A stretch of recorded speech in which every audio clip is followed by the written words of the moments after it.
जो one shot lectures हम लोग रिकॉर्ड कर रहे हैं, उसमें से ये पार्ट 2 आज हम लोग कवर करने वाले हैं। हमने पिछले वीडियो में कवर किया था जो बहुपद है उसके जो संभावित टाइप हैं, जो इंपॉर्टेंट टाइप्स हैं, उनके सभी टाइप्स को कवर किया था। और उसके बाद हम लोगों ने कवर किया था उसके सभी क्वेश्चंस। ओके, अब हम चैप्टर 2 पे आते हैं और चैप्टर 3 पे। चैप्टर 2 और 3 से 1 मार्क के क्वेश्चन बहुत कम आते हैं बेटा, आएंगे तो भी रेयरेस्ट हैं, वो आगे मैं बता दूंगा। बट इसमें से आपको पिछले 2025 में, क्योंकि पैटर्न चेंज हो गया है, तो 6 मार्क्स के क्वेश्चन इसमें से आए हुए थे 2025 में। और इसमें कुछ विधियां हैं जिनको हमको बहुत अच्छे तरीके से बेसिक्स कवर करना है, तो उन विधियों को हम लोग करते जाएंगे और उसके साथ में जो प्रीवियस ईयर क्वेश्चंस हैं वो भी हम करते जाएंगे। तो इस वीडियो को लास्ट तक देखिए, इसमें आपके इसके अलावा और कुछ पढ़ने का जरूरत नहीं है, इतने क्वेश्चंस अगर आप करके जाएंगे तो सफिशियंट है। ओके, तो लेट्स गेट स्टार्ट। सबसे पहले हम लोग देखेंगे कि चैप्टर 2 जो है उसका नाम है दो चरों का रैखिक समीकरण।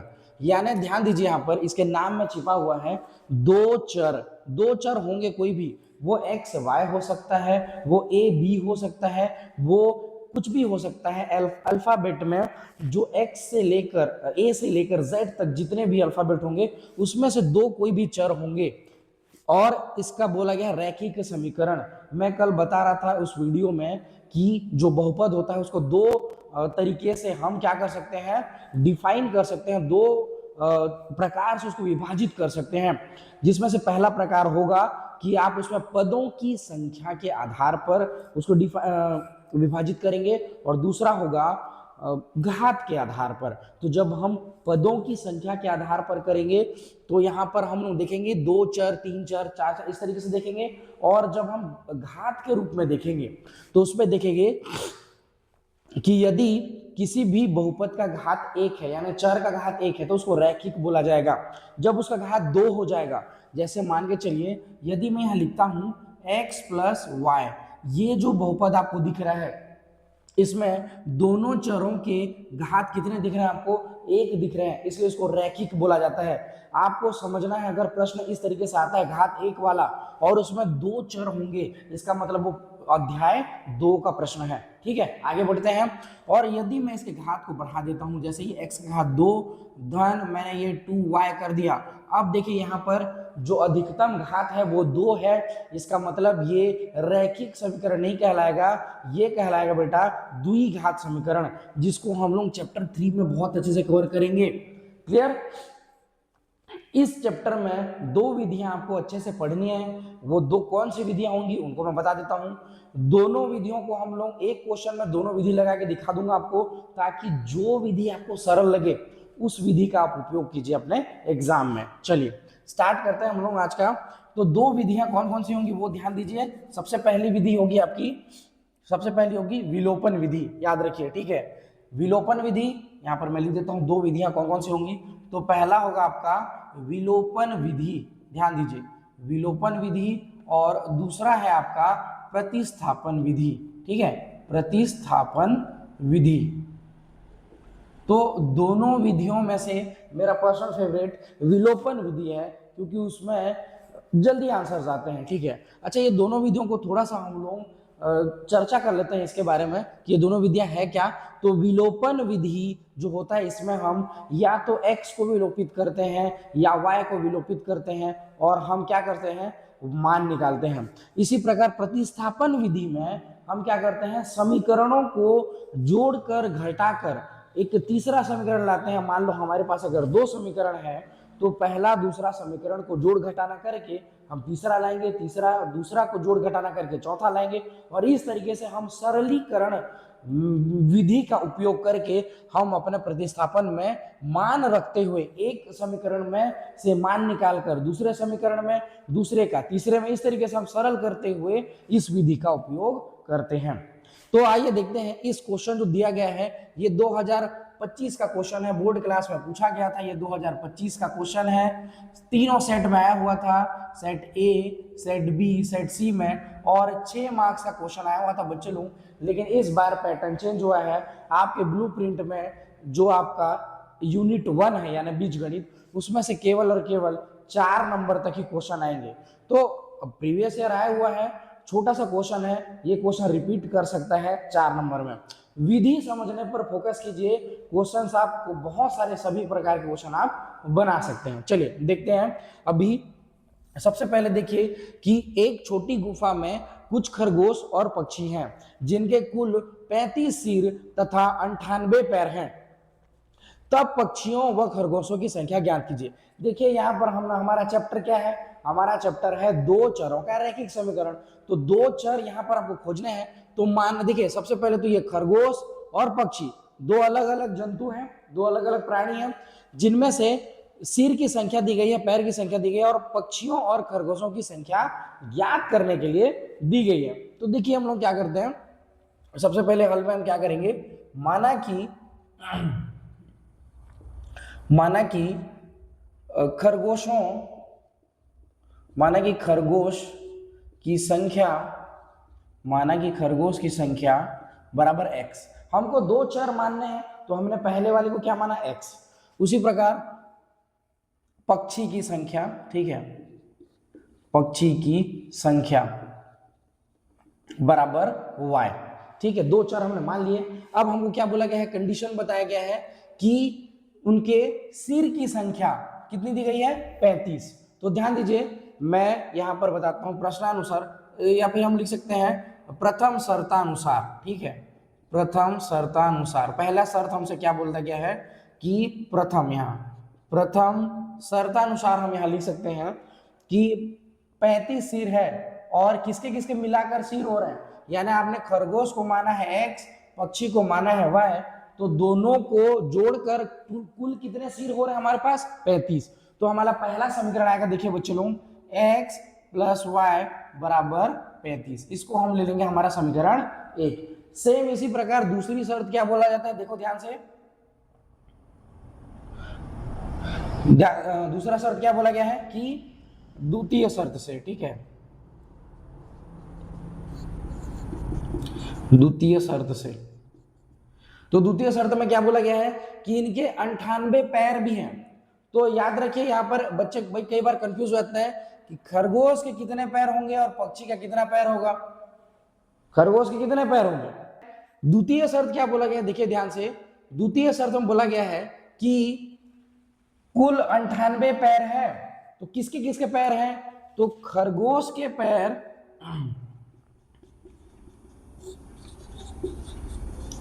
खरगोश के पैर प्लस पक्षियों के पैर, ठीक है, पक्षियों के पैर, ये दोनों मिलाकर कितने हैं बेटा, 98।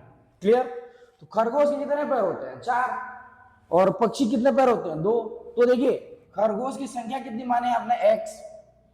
तो अगर एक खरगोश की बात करें तो टोटल पैर कितने उसके पास, 4, और संख्या कितनी है, x। तो हम क्या लिख लेंगे इसको, 4x, और प्लस पक्षियों का पैर कितना होता है, 2। तो ये हो जाएगा 2y इज इक्वल टू कितना हो जाएगा बच्चे लोग, 98।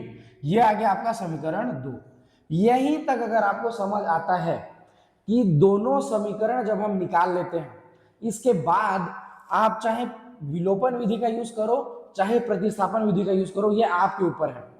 तो सबसे पहले हम विलोपन विधि का यूज करते हैं। देखिए यहां पर विलोपन विधि से, ठीक है, विलोपन विधि से मैं विलोपन विधि से बनाने का प्रयास करूंगा और उसके बाद हम लोग प्रतिस्थापन विधि से भी मान निकालेंगे। तो विलोपन विधि से समीकरण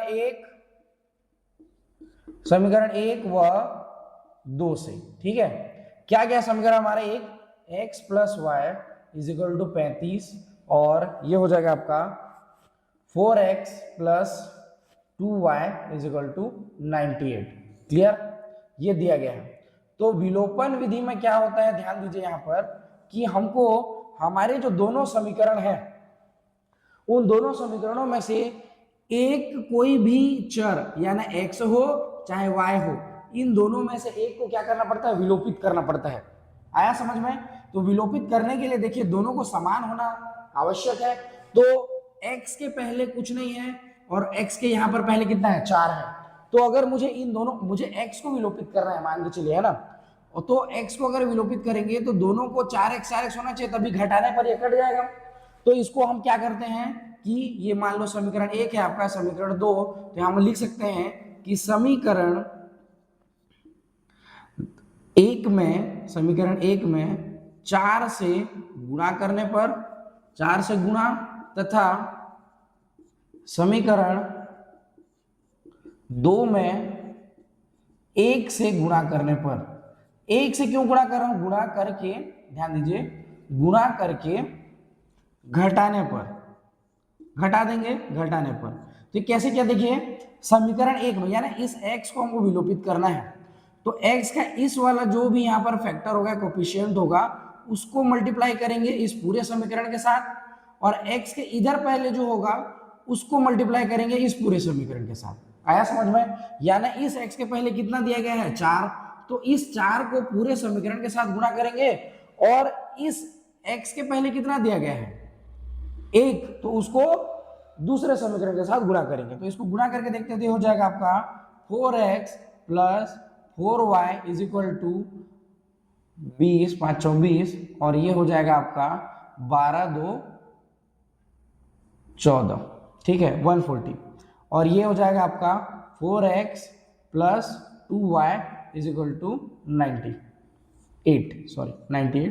ओके, अब हम क्या बोला गया है कि समीकरण 1 में 4 से गुणा करने तथा समीकरण 2 में 1 से गुणा करके घटाने पर, तो माइनस कर देते हैं, तो माइनस साइन, ये माइनस और ये माइनस, ओके, ये कैंसिल हो जाएगा, और ये हो जाएगा आपका 2y इज इक्वल टू 140 में हमको 98 माइनस करना, तो यहाँ जाए हमने एक हासिल ले लिया, तो ये हो जाएगा 2, और ये हो जाएगा 13 में 9 गया 4, तो y इज इक्वल टू हो जाएगा 42/2, और y इज इक्वल टू हो जाएगा 21, 2 एकम 2 21, ठीक है। तो y की वैल्यू कितनी आ गई, 21।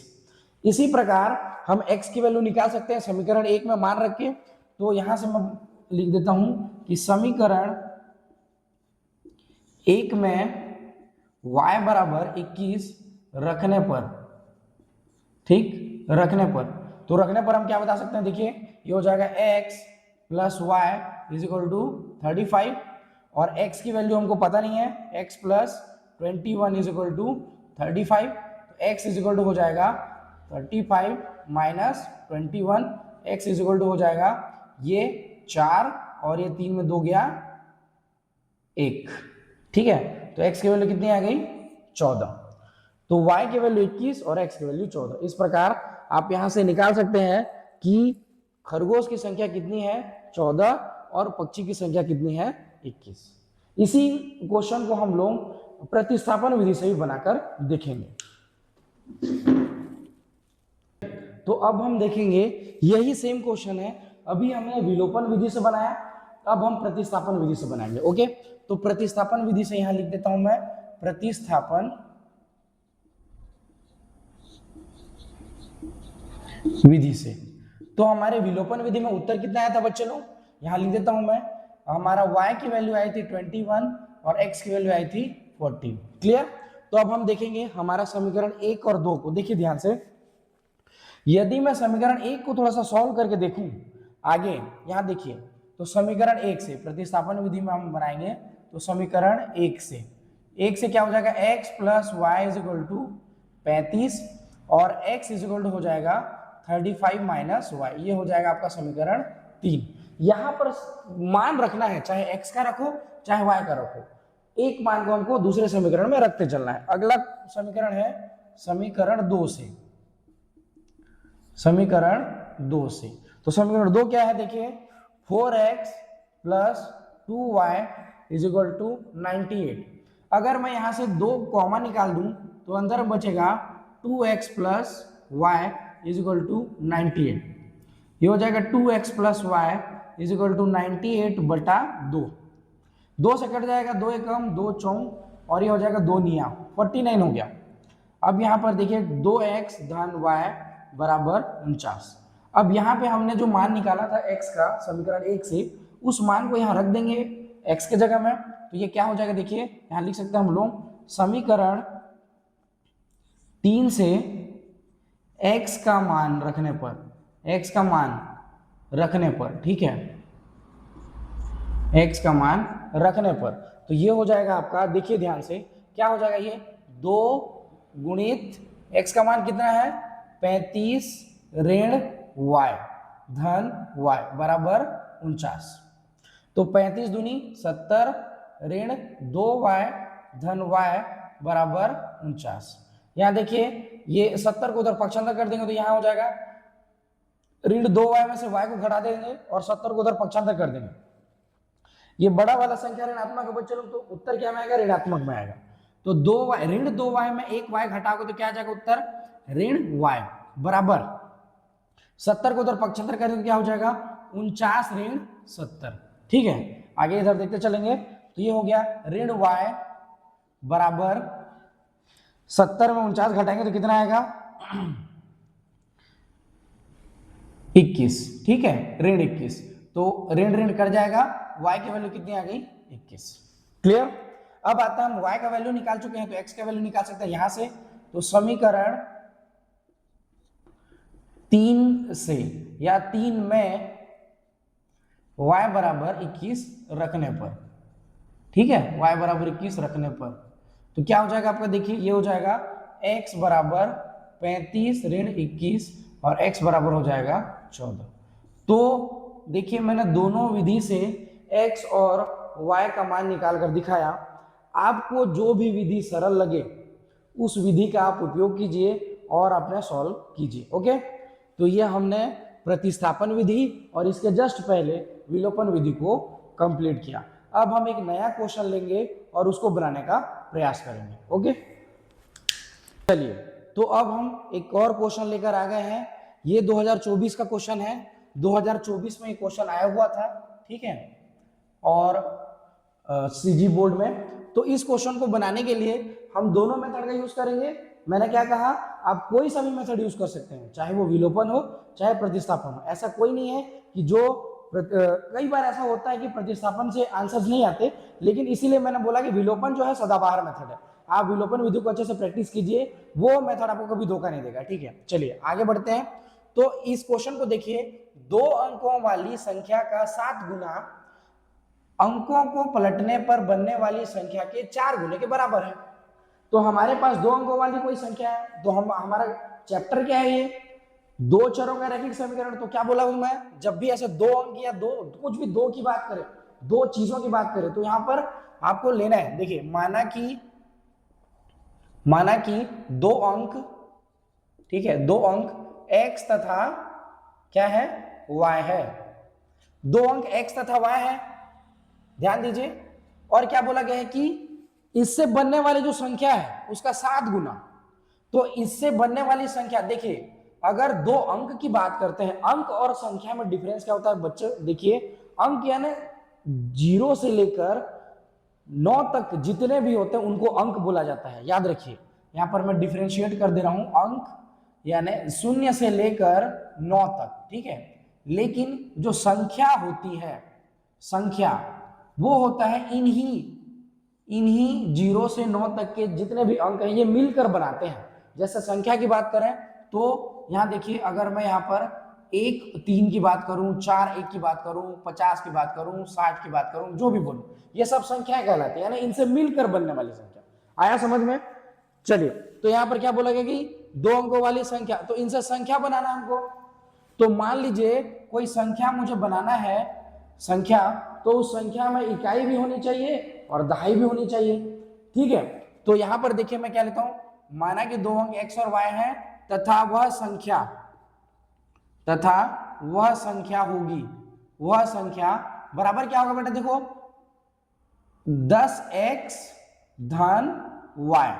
तो यानी x के साथ 10, मतलब दहाई के जगह पे 10 का गुना करेंगे और इकाई के जगह पे 1 का गुना करेंगे, तो एक संख्या आपको मिल गई 10x धन y। इसी प्रकार अब क्या बोला गया है कि अंकों को पलट देंगे, तो दहाई के जगह में क्या पहुंच जाएगा y और इकाई के जगह में क्या पहुंच जाएगा x। ध्यान दीजिए, यहां पर दहाई क्या है, यहां पर दहाई के जगह में है x और इकाई के जगह में क्या है बेटा y। लेकिन जब हम अंकों को पलट देंगे तो ये दोनों उल्टा हो जाएगा। तब क्या हो जाएगा, देखिए मैं बता रहा हूं, प्रश्नानुसार अंकों को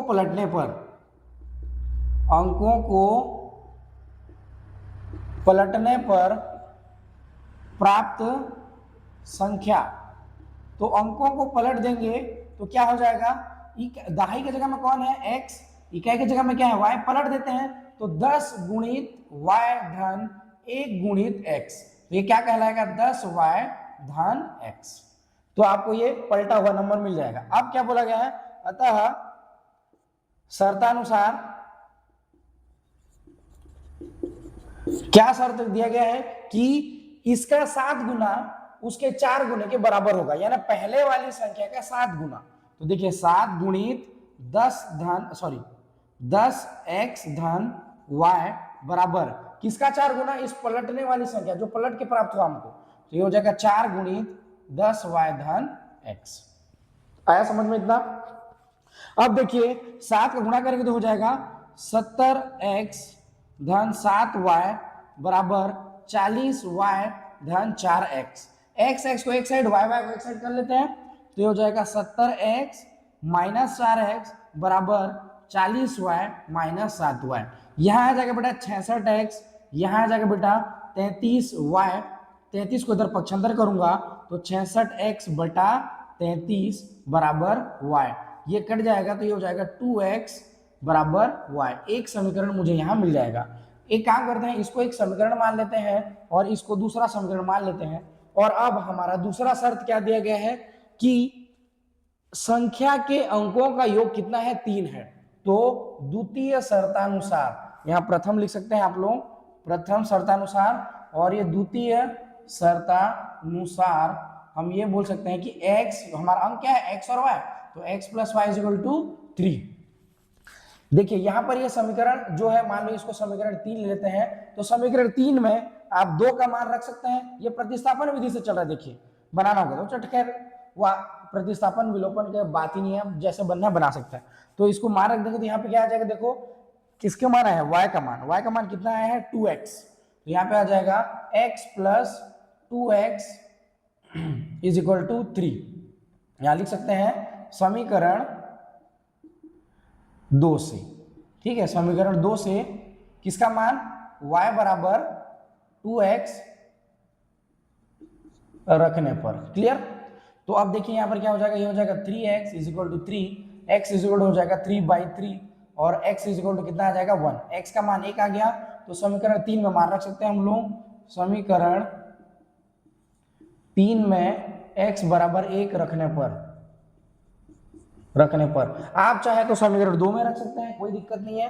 तो समीकरण 3 में मैंने 1 रखेंगे तो क्या हो जाएगा, देखिए 1 धन y बराबर 3, तो यहाँ y बराबर आ जाएगा 3 ऋण 1, y बराबर आ जाएगा 2। तो x और y का मान निकाल चुके हैं। अब हमको क्या पूछा गया कि वह संख्या ज्ञात कीजिए, वो संख्या का मान ज्ञात करना है। तो संख्या का मान ज्ञात करने के लिए हम समीकरण 1 में आ जाएंगे, तो पुनः समीकरण 1 से हम ये बोल सकते हैं कि 10x, समीकरण 1 से संख्या बराबर 10x धन y, और यहाँ 10 इंटू 1 प्लस 2, तो वो हो जाएगा ये 10 प्लस 2, यानी कि हो जाएगा 12। तो अब देखिए यहाँ पर उत्तर 2 होंगे, क्योंकि क्या बोला गया, अंकों को पलटने पर भी एक संख्या बनेगी और एक संख्या तो नॉर्मल वाला, तो क्या होगा, या तो वो उत्तर 12 होगा या तो वो उत्तर 21 होगा। अंकों को पलट दोगे तो क्या आ जाएगा 21। आया समझ में। तो इस प्रकार आप विलोपन विधि, प्रतिस्थापन विधि बनाकर इस टाइप के क्वेश्चन भी बना सकते हैं। ये जो हमने यूज किया यह प्रतिस्थापन विधि था। आया समझ में। चलिए कुछ और क्वेश्चंस करते हैं अभी एक नए क्वेश्चन के साथ। देखिए आपको वो पैर और सिर वाले क्वेश्चंस आ सकते हैं, उसी टाइप से वो जो अंकों को पलटने वाला क्वेश्चन दूसरा टाइप हमने पढ़ा। तीसरा टाइप है आयु के संबंधी, ठीक है। तो किसी की आयु दी होगी और वर्तमान आयु याद रखिए, यहाँ पर प्रश्न में क्या दे, देखिए 5 वर्ष पूर्व मेरी आयु मेरे पुत्र की आयु की तिगुनी थी। पहला कंडीशन क्या है, 5 वर्ष पूर्व। उसके बाद 10 वर्ष पश्चात मेरी आयु मेरे पुत्र की आयु की दुगुनी हो जाएगी, ठीक है, दुगुनी हो जाएगी। मेरी व मेरे पुत्र की वर्तमान आयु ज्ञात कीजिए। क्या ज्ञात करना है, ध्यान दीजिए, वर्तमान आयु ज्ञात कीजिए। तो जो ज्ञात करना है बच्चों लोग, उसी को हम क्या मानेंगे, x और y। तो चलिए स्टार्ट करते हैं क्वेश्चन। देखिए इस क्वेश्चन को सॉल्व करते समय हम क्या ध्यान देंगे, माना कि मेरी आयु बराबर x तथा मेरे पुत्र की आयु बराबर y। तो मेरी आयु कितनी माना है मैंने x और पुत्र की आयु y। तो प्रथम शर्त से, अच्छा एक बार 5 वर्ष पूर्व, तो पहला शर्त क्या बोला, सबसे पहले शर्त नहीं लगाएंगे, सबसे पहले हम देखेंगे कि किस वर्ष पे गणना हो रही है। 5 वर्ष पूर्व, 10 वर्ष पूर्व, 8 वर्ष पूर्व, कितने वर्ष पूर्व, कितने वर्ष बाद, ये लगाने के बाद हम कंडीशन लगाएंगे, शर्त लगाएंगे। तो देखिए 5 वर्ष पूर्व, 5 वर्ष पूर्व, तो 5 वर्ष पूर्व देखिए इनकी जो ये आयु थी, ये यहां पर मैं थोड़ा सा मिस्टेक हो गया, माना कि मेरी, यहां मैं लिख सकता हूं वर्तमान आयु, ठीक है, वर्तमान आयु इतना है, और मेरे पुत्र की वर्तमान आयु, ये हम वर्तमान आयु की बात करते हैं, इसकी वर्तमान आयु है x, इसके पुत्र की वर्तमान आयु है y।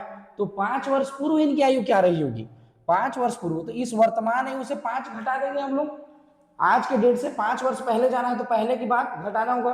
तो 5 वर्ष पूर्व मेरी आयु हो जाएगी x माइनस 5, और पुत्र की आयु हो जाएगी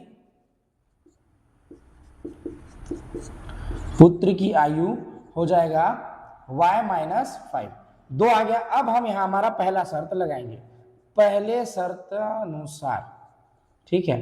पहला शर्त क्या बोलता है कि 5 वर्ष पूर्व मेरी जो आयु थी वो मेरे पुत्र की आयु की कितनी थी, तिगुनी थी। याद रखिए, यहां बच्चे बहुत मिस्टेक करते हैं, ध्यान पूर्वक इस वर्डिंग को समझिए, प्रश्न को समझिए कि 5 वर्ष पूर्व मेरी आयु मेरे पुत्र की आयु की 3 गुनी थी। तो कई सारे बच्चे क्या करते हैं, इस तिगुनी को इस पिता की आयु के साथ कनेक्ट कर देते हैं, जो कि गलत है, बिल्कुल गलत है।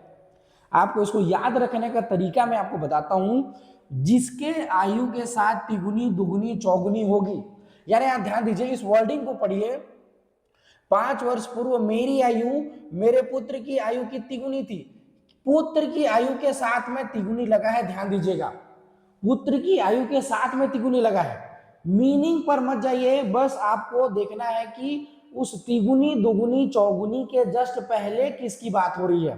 तो इस तिगुनी के पहले बात हो रही है मेरे पुत्र की आयु की, तो मेरे पुत्र की आयु के साथ में आप किसका मल्टीप्लाई करोगे बच्चे लोग, 3 का, और ये समीकरण क्या बनेगा, देखिए आपका ये 5 वर्ष पूर्व इसकी आयु थी x minus 5 is equal to 5 वर्ष पूर्व उसके पुत्र की आयु की कितनी, तिगुनी, तो 3 मैं यहां लगाऊंगा और पुत्र की आयु को यहां लिख दूंगा। इसको सॉल्व करेंगे तो ये हो जाएगा x minus 5 is equal to 3y minus 15, सबको पक्षांतर करेंगे तो ये हो जाएगा आपका x minus 5 minus 3y plus 15 is equal to 0। इसको और सॉल्व करेंगे तो हो जाएगा x minus 3y plus 10 is equal to 0। ये हो गया आपका एक समीकरण 1।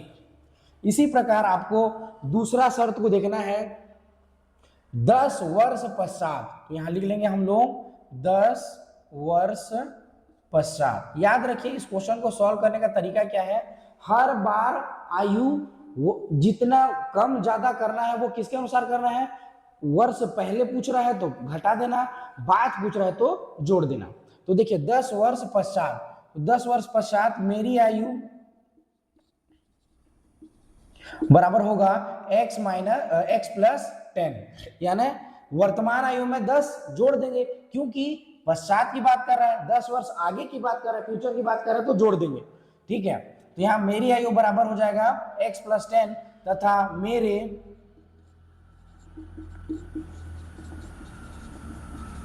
पुत्र की आयु हो जाएगा y प्लस 10।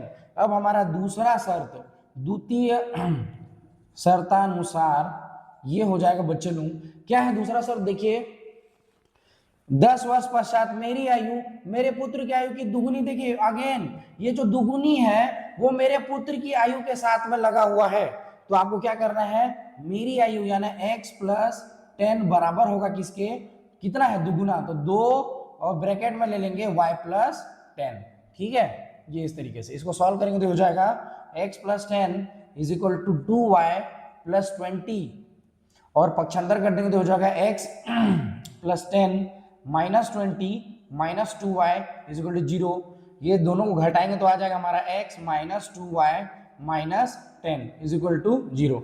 ये हो जाएगा आपका समीकरण 2। आया समीकरण। अब इन दोनों से आप या तो प्रतिस्थापन विधि का यूज कीजिए या आप विलोपन विधि का यूज कीजिए। तो विलोपन विधि का यूज करेंगे तो देखिए कुछ नहीं करना है हमको, इन दोनों को क्या कर देना है, देखिए इस ये वाला x और ये वाला x, ये दोनों x कैसे हैं, समान है, कट जाएंगे। तो दोनों समीकरण एक को 2 से घटाने पर, ठीक है, घटाने पर घटा देंगे डायरेक्ट, सीधा सीधा दिख रहा है हमको, घट जाएगा।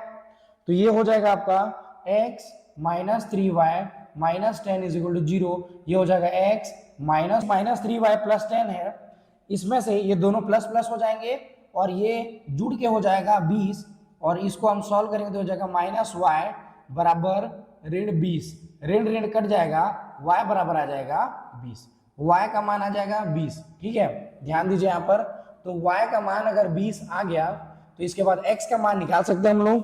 तो समीकरण एक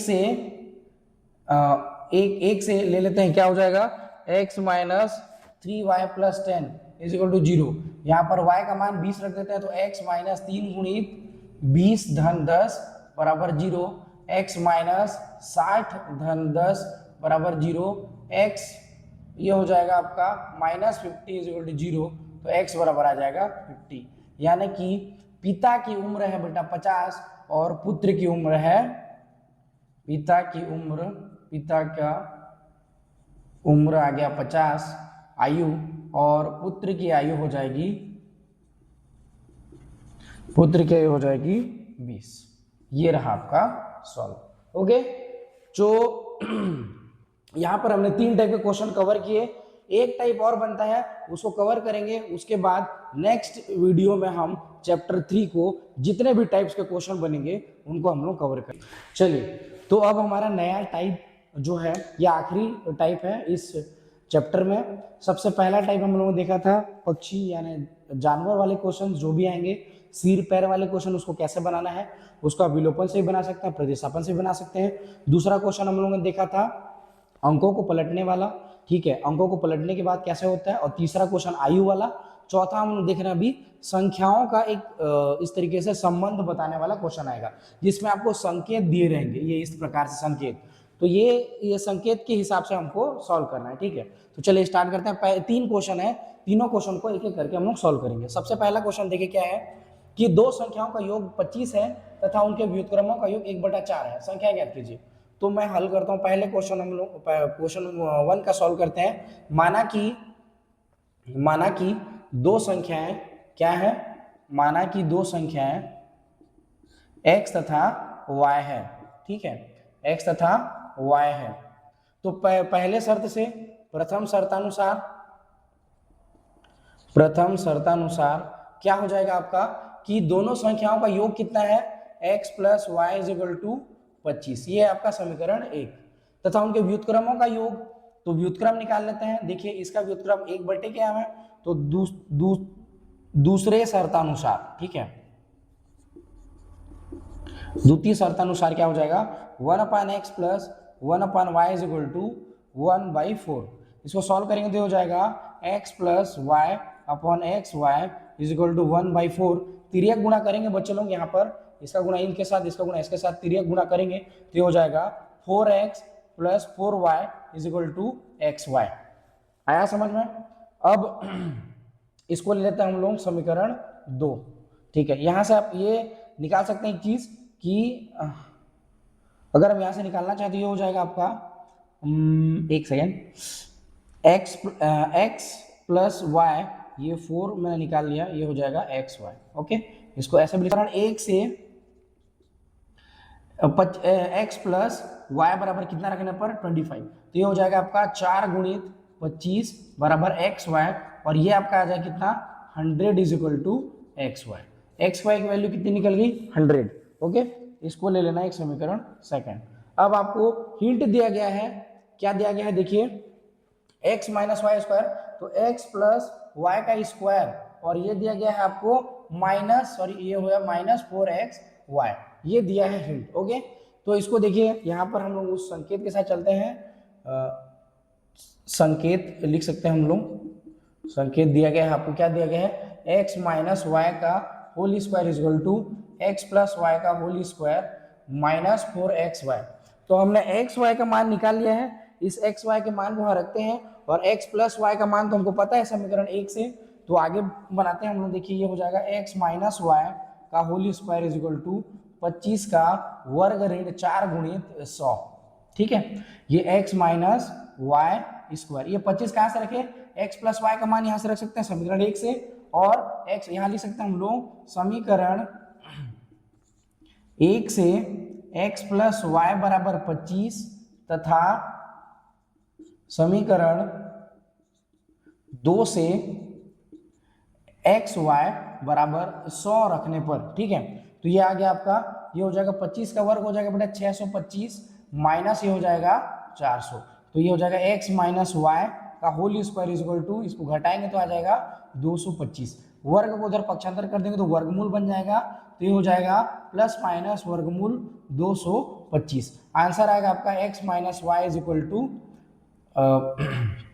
प्लस माइनस 15। ओके, 15 आएगा, तो इस 15 को हम लोग पॉजिटिव नंबर लेंगे, x minus y is equal to 15, ये हो जाएगा आपका समीकरण 3। समीकरण 3 और 1 इन दोनों को क्या करें पर घटाने पर। ठीक है, यहां देखिए समीकरण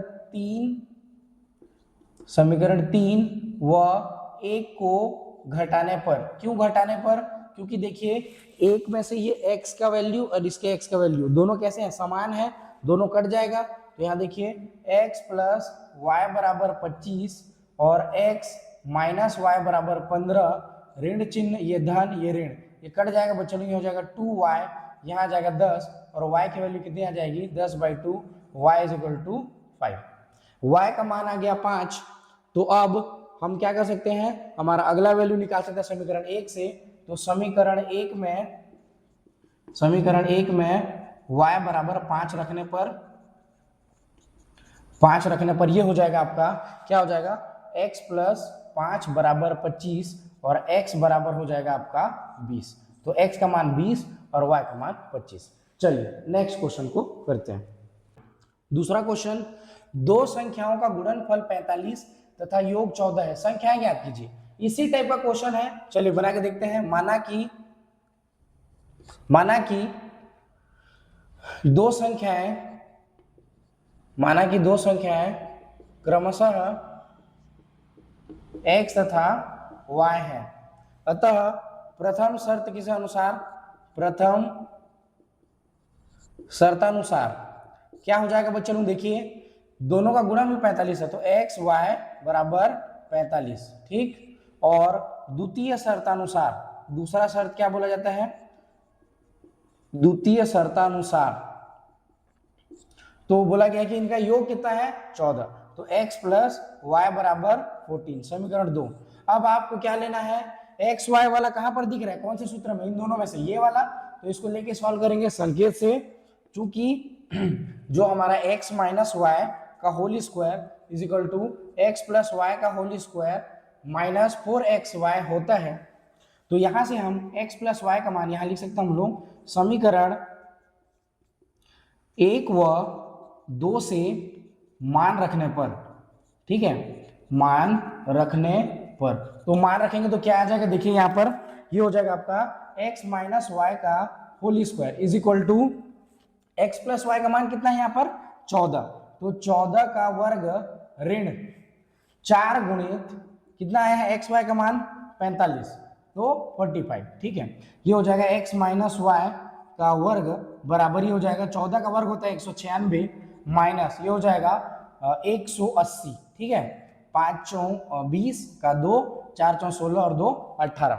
अब ये हो जाएगा x माइनस वाई का स्क्वायर इज इक्वल टू, इसमें घटाएंगे तो ये हो जाएगा 16 और x minus y is equal to हो जाएगा ये वर्गमूल 16 प्लस माइनस, और ये हो जाएगा x minus y is equal to 4, ये हो जाएगा समीकरण 3।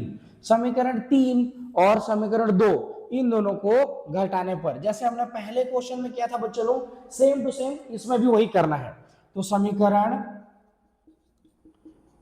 3 व 2 को घटाने पर, ठीक है, तो घटाएंगे तो क्या हो जाएगा, देखो यहां से क्या आ जाएगा हमारे पास, कि हो जाएगा x प्लस वाई बराबर 14 और x माइनस वाई बराबर 4। घटाएंगे, ये माइनस ये प्लस ये माइनस ये कट जाएगा, ये हो जाएगा 2y इज इक्वल टू 10। तो y जोड़ कितना आ जाएगा 10/2, y जोड़ आ जाएगा बच्चे लोग 5। क्लियर। तो y की वैल्यू अगर 5 आ रही है तो x की वैल्यू कितनी आएगी, देखिए यहाँ पर समीकरण 2 से हम बोल सकते हैं कि x प्लस वाई बराबर कितना है 14। तो ये हो जाएगा x प्लस 14, एक second, x plus 5 is equal to 14, x is equal to हो जाएगा 14 माइनस 5, x इज इक्वल हो जाएगा 9। तो x की वैल्यू 9 और y की वैल्यू 5। इसी प्रकार अगला क्वेश्चन बनाते हैं, लास्ट क्वेश्चन।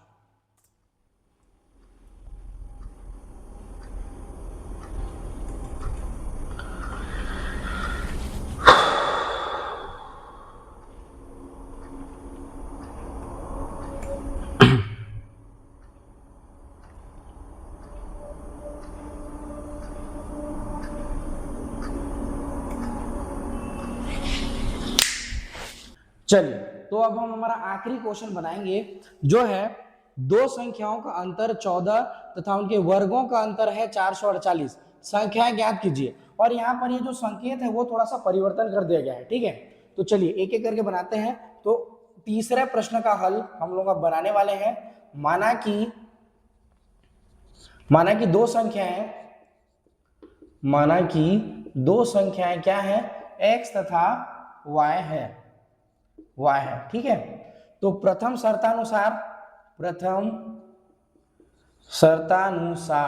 क्या हो जाएगा बच्चों, देखिए दोनों संख्याओं का अंतर 14 है, तो x minus y is equal to 14, और ये समीकरण 1। उसी प्रकार द्वितीय शर्तानुसार क्या बोला गया है, दोनों के वर्गों का अंतर, तो ये हो जाएगा x का वर्ग ऋण y का वर्ग बराबर 448, ठीक है। तो ये देखिए आपको एक फार्मूला पता होगा, a square minus b square is equal to होता है a प्लस बी और a माइनस बी। उस फार्मूले को हम यहाँ पर मेंशन करेंगे और हम बना सकते हैं, क्या बना सकते हैं, देखिए यहाँ पे आ जाएगा x प्लस वाई और ये हो जाएगा x minus y is equal to 448। ऐसा क्यों किए हैं, क्योंकि हमको x माइनस वाई का मान यहाँ पर कहीं पर रखना है और हमारे क्वेश्चन को सॉल्व करना है, ठीक है। तो ये सूत्र आप लोग याद कर लेंगे, बहुत छोटा सा सूत्र है, किसी को याद नहीं होगा तो याद कर सकते हैं। यहाँ पर x माइनस वाई का मान समीकरण 1 से रखने पर क्या लिख सकते हैं, समीकरण 1 से, ठीक है, 1 से x माइनस वाई बराबर 14 रखने पर, तो ये हो जाएगा आपका ये हो जाएगा आपका x प्लस वाई गुणित 14 बराबर 448। तो x प्लस वाई बराबर 448/14, ये हो जाएगा बेटा 32। देखिए 14 एकम 14 या 42 और 14 दूनी 28, ठीक है। तो ये हो जाएगा x plus y is equal to 32, ये हो जाएगा आपका समीकरण 3। अब समीकरण 3 और समीकरण 1 इन दोनों का यूज करके हम क्या निकाल सकते हैं, x और y का मान निकाल सकते हैं। तो समीकरण देखिए यहाँ x plus y x minus y, तो समीकरण 1 को 3 से घटाने पर, ठीक है, घटाने पर, तो घटाएंगे तो क्या हो जाएगा, देखिए यहाँ पर x minus y is equal to 14 और x plus y is equal to 32। ये ऋण ये ऋण और ये ऋण ये कट जाएगा, ये हो जाएगा माइनस 2y और 32 में 14 जाएगा तो कितना बच जाएगा 18, ठीक है, जाएगा। तो ऋण 2y बराबर ऋण 18, ऋण ऋण कट जाएगा बच्चे लोग, y बराबर हो जाएगा 18/2, y का मान आ जाएगा 9, ठीक है। अब y का मान 9 आया है तो समीकरण 1 में मान रख देंगे, समीकरण 1 में y बराबर 9 रखने पर, ठीक है, क्या हो जाएगा, देखिए ये हो जाएगा x माइनस वाई बराबर 14, तो y की वैल्यू रख देंगे x minus 9 is equal to 14, x is equal to 14 plus 9, x is equal to 23। ठीक है, तो x का मान 23 आया और y का मान 9 आया। इस प्रकार आज हमने बहुत सारे टाइप्स कवर किए, लगभग 4 प्रकार के टाइप हमने कवर किए और लगभग बहुत सारे क्वेश्चन प्रीवियस ईयर के हमने इसमें अटेम्प्ट किए और संभावित प्रश्न भी हमने बनाए। तो उम्मीद करता हूं आपको ये वीडियो अच्छा लगा होगा और इसके नेक्स्ट पार्ट के लिए कृपया हमारे इस चैनल को सब्सक्राइब करें और इस वीडियो को लाइक करें अगर आपको ये वीडियो पसंद आया हो। बहुपद जो चैप्टर 1 था वो हमारा पार्ट 1 था, ये पार्ट 2 है चैप्टर 2 का। इसी प्रकार पार्ट 3 में हम चैप्टर 3 को कवर करने वाले हैं जिसमें हम द्विघात समीकरण के बारे में पढ़ेंगे, एक चर का द्विघात समीकरण। Okay, thank you so much. आप इतना देर तक हमारे साथ जुड़े रहे उसके लिए बहुत बहुत धन्यवाद।